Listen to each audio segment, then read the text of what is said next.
सावन महीने की शुरुआत 14 जुलाई से हो चुकी है। मैं आपको बता दूं कि जिसके मध्य में तीज का त्यौहार मनाया जाता है। आज 31 जुलाई को तीज का त्यौहार मनाया गया।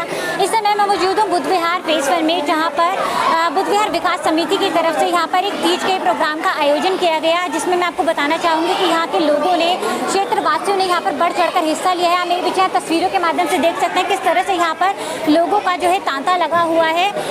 यहाँ पर जो विकास गोयल जी है, यहाँ के जो जिन्होंने इस विकास समिति की जो है स्थापना की है, उन्होंने यहाँ पर जो रंगारंग कार्यक्रम रखा, जिसमें लोगों ने बहुत ज़्यादा बढ़ चढ़ कर हिस्सा लिया और इसको बहुत ही उत्साह के साथ मनाया। आप मेरे पीछे यहाँ भी देख सकते हैं कि जो महिलाओं के लिए झूले का आयोजन किया गया। माना जाता है कि तीज के त्यौहार में जो झूला है उसका अपना एक विशेष महत्व होता है। झूला झूलना इसमें एक रीति मानी जाती है। वहीं मैं आपको बताना चाहूँगी कि इसके अंदर शिव पार्वती जी आपस में मिले थे, इसलिए इस तीज के त्यौहार को विशेष माना जाता है और इसमें महिलाएं अपनी पति की लंबी आयु के लिए व्रत रखती है। इस तरह की जो विकास बुद्ध विहार समिति की तरफ से है, कई बार ऐसा आयोजन किया जाता है जिसमें लोग बढ़ चढ़कर हिस्सा लेते हैं। आज आपको मैं बताना चाहूँगी कि यहाँ पर लोगों ने बहुत ज़्यादा बढ़ चढ़कर हिस्सा लिया। साथ ही जो यहाँ पर विकास गोयल जी का ये कहना था, जब हमने उनसे बात की तो उन्होंने हमें बताया कि जो यहाँ पर जितने लोगों के हिसाब से यहाँ पर प्रोग्राम रखा गया था, उससे कहीं ज़्यादा लोग क्षेत्रवासी इस प्रोग्राम में शामिल हुए।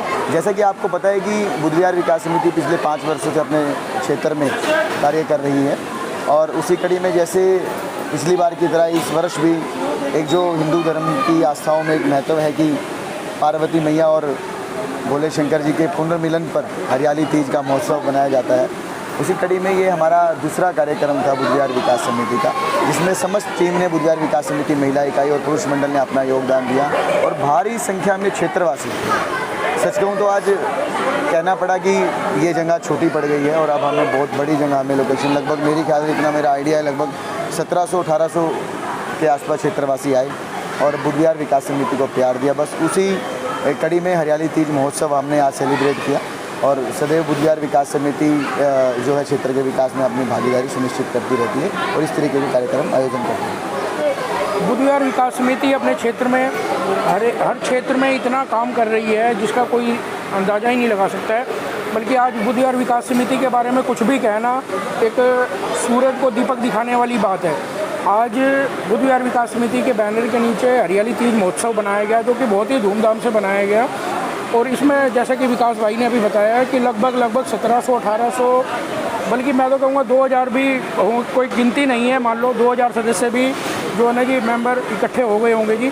बल्कि ये जगह बहुत छोटी, मेरे को कई बंदों ने मतलब ये बोला कि भैया आपके मेंबर ज़्यादा हैं और जगह कम है, तो ये देख के बड़ा खुशी मिलती है कि भाई आज बुद्ध विहार विकास समिति जो 5 साल पहले एक छोटा सा एक बीज था, उस बीज ने आज एक बड़े विशाल वृक्ष का रूप ले लिया है और इस वृक्ष के नीचे वो उसमें हमारे अध्यक्ष विकास गोयल जी, हमारे सचिव नरेश गोयल जी, सभी मतलब सदस्य, हमारे मुख्य सलाहकार विनीत भाई जी, जिसको भी हर तरीके से जो भी जितना भी अपना योगदान दे सकता है, बढ़ चढ़ कर तन मन धन से अपना सहयोग देता है और आज बुद्ध विहार विकास समिति वाकई में बहुत बुलंदियों की ऊंचाइयों को छू रही है और अपने क्षेत्र में तन मन धन से खूब सेवा कर रहे हैं। बुद्ध विहार विकास समिति पिछले 2 वर्षों से ये तीज का प्रोग्राम जो कर रही है, ये बहुत अच्छा प्रोग्राम है, क्योंकि हमारे बुद्ध विहार में पहले इस टाइप का कोई प्रोग्राम नहीं होता था और इस प्रोग्राम में इतनी भीड़, महिलाएं इतनी उत्साहित होकर आती हैं कि हमारा ये प्रोग्राम रखना सफल हो गया। इसके लिए मैं विकास जी को और पूरी बुद्ध विहार विकास टीम की महिला इकाई को, इस प्रोग्राम में विशेष हमारा झूला होता है, क्योंकि तीज जो है सावन का त्यौहार है और इसमें हम झूले का मेन आकर्षण होता है, सेल्फी पॉइंट होता है और जो हमारी परफॉर्मेंस है जो पूरी महिला इकाई तैयार करती है वो इसका मेन वो रहता है, पॉइंट है। मैं रजनी गर्ग बुद्ध विहार विकास समिति महिला इकाई की कोऑर्डिनेटर हूँ। आज ही हरियाली महोत्सव यहाँ पर रखा गया, हरियाली तीज का कार्यक्रम आयोजन किया गया। पूरे बुद्ध विहार में एक ही ऐसा कार्यक्रम होता है जहाँ पर पूरा बुद्ध विहार पूरे उत्साह के साथ यहाँ पर आता है। यहाँ पर झूले भी होते हैं और सांस्कृतिक कार्यक्रम भी होते हैं और सेल्फी पॉइंट भी होता है। हमने जिसको भी फ़ोन किया कार्यक्रम में निमंत्रण देने के लिए, तो सबका यही था कि मैडम कोई एंट्री चार्ज तो नहीं होगा, कोई फ़ीस तो नहीं होगी, क्योंकि हम जिस भी कार्यक्रम में जाते हैं वहाँ पर एंट्री फ़ीस होती है, लेकिन ये बिल्कुल निःशुल्क होता है।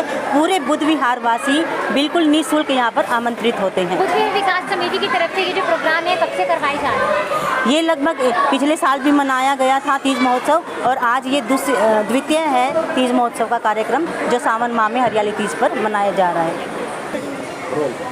मैं बुद्ध विहार विकास समिति महिला इकाई से पिंकी सिंघल। जो बुद्ध विहार विकास समिति महिला इकाई पिछले 2 सालों से ये प्रोग्राम बना रही है और इसमें हम जो सांस्कृतिक प्रोग्राम है इसके जरिए एक नया संदेश भी लोगों को देते हैं कि हमें जो भी प्रोग्राम करना है मिलजुल के करना है। ऐसा नहीं है कि सिर्फ हम रिश्ते में ही सिमट के रह जाएं, हमें अपने समाज के भी सभी रिश्तों को लेकर एक साथ चलना है। पिंकी जी, अभी तक कितने सदस्यों में बढ़ोतरी हो चुकी है? संख्या नंबर क्या है? संख्या नंबर 100 के पार हो चुकी है। महिलाओं की संख्या 100 के पार हो चुकी है। पुरुषों की संख्या 500 के आसपास हो गई है। जो पहले की भीड़ थी, जो पहले के हमारे साथी थे, दिन प्रतिदिन प्रोग्राम दर प्रोग्राम वो लगातार गुणात्मक वृद्धि हो रही है। इससे साफ संकेत जाता है कि बुद्ध विहार विकास समिति का समर्पण, बुद्ध विहार विकास समिति का त्याग, बुद्ध विहार विकास समिति की तपस्या वो पूरी की पूरी बेहतरीन से बेहतरीन कार्य कर रही है। और हमें पूरा यकीन है कि बुद्ध विहार विकास समिति सिर्फ बुद्ध विहार में ही नहीं, यकीन ही नहीं, विश्वास है कि सिर्फ बुद्ध विहार में ही नहीं अपितु आसपास के क्षेत्र में आज एक मजबूत अपना स्तंभ तैयार कर रही है। इस तरह से सबने मिलकर तीज के त्यौहार को अच्छे से मनाया। कैमरा पर्सन राघव के साथ मैं काजल जैन, देखते